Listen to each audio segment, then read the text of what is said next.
जीवन जीना सिखलाती है, हमारे जीवन को सरल बनाती है, जीवन यापन करना भी सिखाती है। ये गुरु का काम है। इसीलिए तो हमारे देश के भूतपूर्व प्रथम नागरिक सर्वपल्ली डॉक्टर राधाकृष्णन ने इस दिन को शिक्षक दिवस के नाम से अमर कर दिया है। इस दिन हम अपने गुरुओं का सम्मान करते हैं और करना ही चाहिए, क्योंकि गुरु ही है जो हमें आगे बढ़ने की सही राह दिखाता है। और ऐसे गुरु के चरणों में मैं सत सत प्रणाम करती हूँ। और ऐसे ही गुरुओं की श्रेणी में एक गुरु ऐसे भी हैं जिन्होंने ऐसे शिष्य तरह से कि भगवान को भी बेबस होकर के उनके साथ उनके गुरुओं के पास आना पड़ा। और ऐसे शिष्य की महानता को देख करके ये गुरु भी अपने आप को छोटा और अपने शिष्य को बड़ा बताने लगे हैं। गुरु शिष्य के सम्मान की परंपरा यूं ही चलती रहे और हम शिक्षक दिवस के दिन अपने गुरुओं का सम्मान अवश्य ही करें। क्यों? क्योंकि एक शिष्य ऐसा है जिन्होंने शिष्य बन करके शिरोमणि के पद पर अपने आप को आसीन कर लिया है। वो शिष्य शिरोमणि कैसे हुआ ये बताती हूँ। इनमें एक है सुतीक्षण जी महाराज और एक है भोंदू, जिसकी कहानी मैं आपको बताने जा रही हूँ। ये सब की बात है जब सुतीक्षण जी महाराज गुरुकुल में थे और अगस्त ऋषि के आश्रम में रहते, पढ़ते थे, शिक्षा प्राप्त करते थे, खूब मन लगा करके सेवा करते, गुरु जी की हर बात मानते और अपना अध्ययन भी करते। एक दिन गुरु जी ने कहा कि सुतीक्षण, मैं काम से बाहर जा रहा हूँ, तो तुम देखना मेरे ठाकुर की अच्छी तरह से सेवा करना, उनको समय पर नहलाना, खिलाना, पिलाना, सुलाना, उनकी सेवा में कोई कमी न रह जाए। सुतीक्षण जी महाराज बच्चे थे, बाल सुलभ, बोले हाँ हाँ गुरुजी, मैं ठाकुर की अवश्य सेवा करूंगा। ऋषि तो चले गए, इधर सुतीक्षण जी महाराज बड़े मन लगा करके ठाकुर की सेवा करने लगे। एक दिन ठाकुर जी को नहलाने नदी पर लेकर गया और क्या देखता है कि वहां पर किनारे में जामुन का बड़ा सुंदर पेड़ है और खूब जामुन फला भी है और पका भी है। बाल सुलभ मन से सोचने लगा कि कितना जामुन फला है, अगर 2-4 गिर जाए तो मैं खा लूं। ये सोच करके तर्क लगाने लगा कि इस जामुन को तोड़ूं कैसे, बहुत दूर में है, क्या करूं। तभी बचपना भाव से, बाल सुलभ भाव से सोचने लगा कि अगर ठाकुर भी तो छोटा सा है, अगर एक बार फेंक करके मारूं तो 2-4 जामुन तो गिर ही जाएंगे, गुरुजी को कहाँ पता चलेगा। ये सोच करके जैसे ही वो ठाकुर को जामुन के पेड़ पर मारते हैं, जामुन तो नीचे गिर जाते हैं, लेकिन ठाकुर भी नदी में चले जाते हैं। अब सुतीक्षण जी महाराज बहुत ढूंढे कि मेरा ठाकुर कहाँ गया, मेरा ठाकुर कहाँ गया, लेकिन ठाकुर तो नदी में चले गया। अब सुतीक्षण जी महाराज सोचे कि मैं ठाकुर कहाँ से लाऊंगा, ठाकुर कहाँ से लाऊंगा। बहुत सोच विचार करने के बाद उनके बचपन ने कहा कि ठाकुर भी वैसे दिखता है जैसा ये जामुन दिख रहा है, गुरुजी को कहाँ पता चलेगा, मैं इसे ले जा करके आसन पर बिठा देता हूँ। सुतीक्षण जी महाराज एक बड़ा सा जामुन लिए और ला करके आसन पर बिठाकर चंदन लगाकर फूल तुलसी लगा करके सुंदर रख दिए। जब ऋषि श्रेष्ठ आए तो पूछने लगे कि क्यों सुतीक्षण, तुमने मेरे ठाकुर की सेवा की। सुतीक्षण जी महाराज ने बड़े भोलेपन से कहा, हाँ हाँ गुरुजी, मैंने बहुत सेवा की है ठाकुर की। इस पर गुरुजी बड़े प्रसन्न हुए। फिर जब दूसरे दिन गुरुजी नहलाने बैठे तो जामुन पिचक करके अलग हो गया। इस पर गुरुजी बड़े क्रोधित हुए, बोले अरे सुतीक्षण इधर आ। दौड़ते हुए सुतीक्षण जी महाराज आए, बोले गुरुजी कहिए। तो कहने लगे मेरा ठाकुर कहाँ है, ये पिचक कैसे गया, ये क्या है। तब सुतीक्षण जी महाराज बड़े भोलेपन से बोले कि पुनि पुनि चंदन पुनि पुनि पानी, और गल गए ठाकुर हम का जानी। सुतीक्षण जी महाराज कहने लगे कि आपने कहा था गुरुजी ठाकुर को अच्छे से नहलाना खिलाना, हमने बार बार नहलाया, बार बार चंदन लगाया, बार बार नहलाने से ठाकुर गल गया, तो उसको मैं क्या करूं, मैं क्या जानूं। इस पर गुरुजी बड़े क्रोधित हुए और बोले कि सुतीक्षण तू इसी क्षण मेरे आंखों से दूर हो जा, मेरे आश्रम से निकल करके चले जा, और तभी आना जब मुझे गुरु दक्षिणा में तू ठाकुर देगा। सुतीक्षण जी महाराज रोते हुए वहां से निकल गए, गुरु के बताए हुए रास्ते पर चले, खूब तपस्या किए। एक दिन ऐसा आया कि राम जी आए और सुतीक्षण जी महाराज से पूछने लगे कि ऋषि श्रेष्ठ बताइए तो अगस्त ऋषि का आश्रम कहाँ पर है। इस पर तो सुतीक्षण जी महाराज भाव विभोर हो गए कि ठाकुर आकर के मुझसे पूछ रहे हैं मेरे गुरु का पता।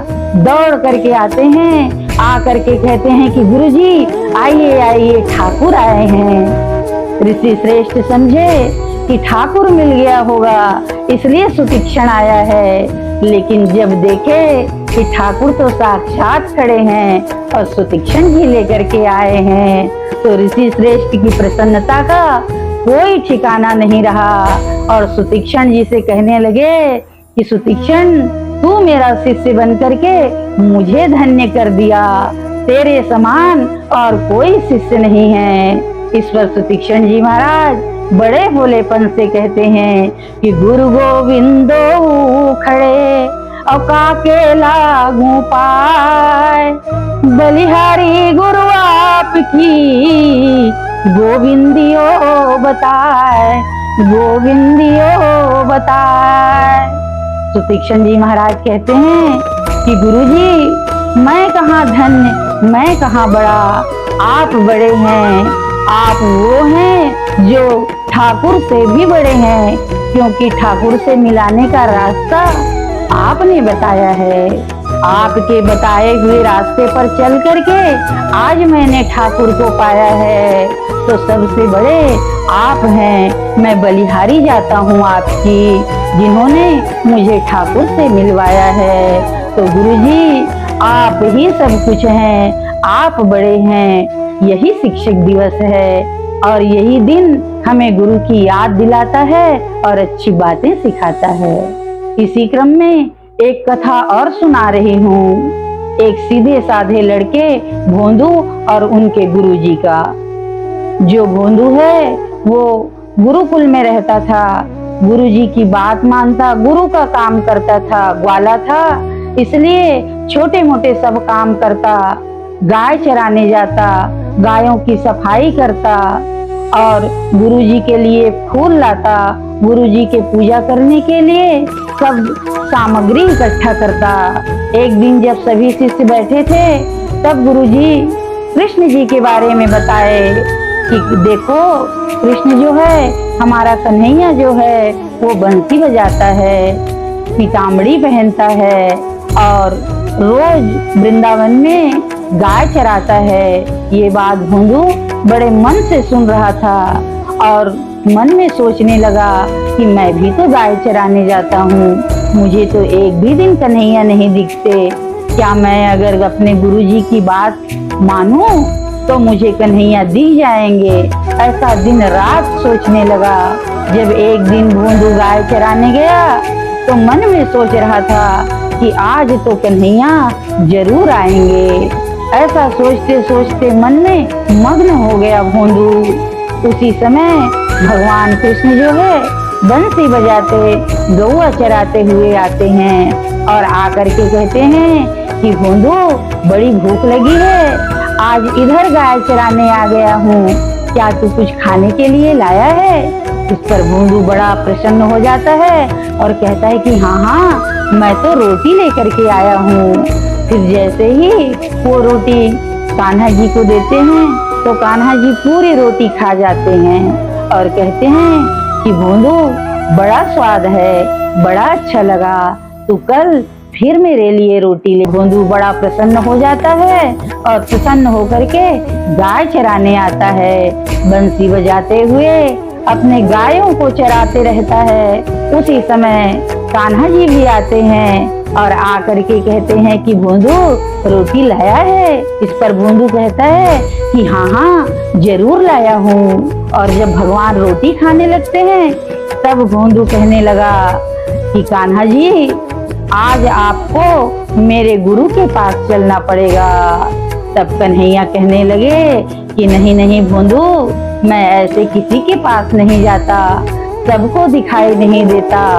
इस पर भोंदू सारी रोटियां छीन लेता है और छीन करके कहता है कि जब मेरे गुरुजी के पास नहीं जाना है तो मेरी रोटियां क्यों खाना, मैं तुमको अपनी रोटियां नहीं दूंगा।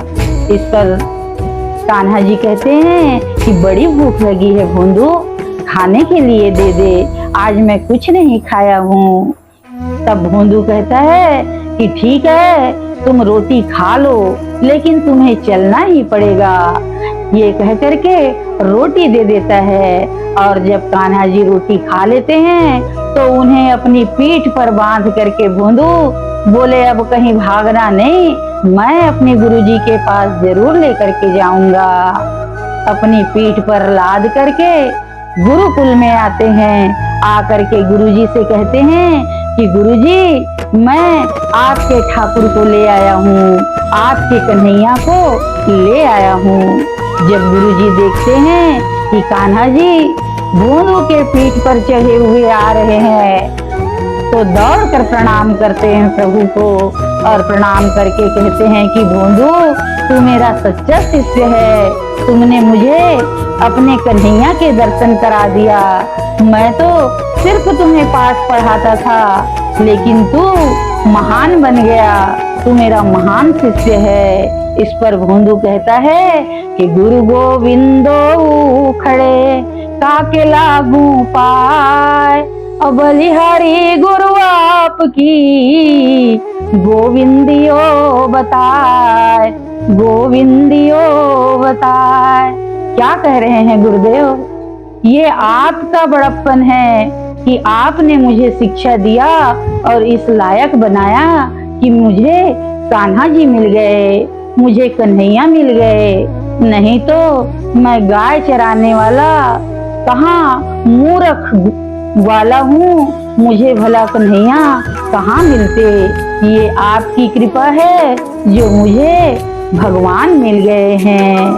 तो हमें भी अपने गुरु को भगवान से बड़ा दर्जा देना चाहिए, क्योंकि गुरुजी तो है जो हमें सही राह दिखाते हैं, सही शिक्षा देते हैं, हमारे जीवन को सरल बनाते हैं। हमें डॉक्टर, इंजीनियर, कलेक्टर, पुलिस, वैज्ञानिक बड़े बड़े पदों पर आसीन करते हैं। इसीलिए आज के दिन हमें अपने गुरुओं का सम्मान अवश्य करना चाहिए, क्योंकि ये गुरुजी का ही दिन है। जब मैं चर्चा करने बैठी तब मुझे मालूम नहीं था, लेकिन अब मुझे पता चला कि मेरे चाचा जो शिक्षक थे वो अब इस दुनिया में नहीं रहे। शिक्षक दिवस के दिन ये शिक्षक फूल माला से सज करके अपना सम्मान बढ़ाते हुए इस दुनिया को अलविदा कह गए हैं। तो आज की ये चर्चा मैं उन्हीं के नाम करती हूँ।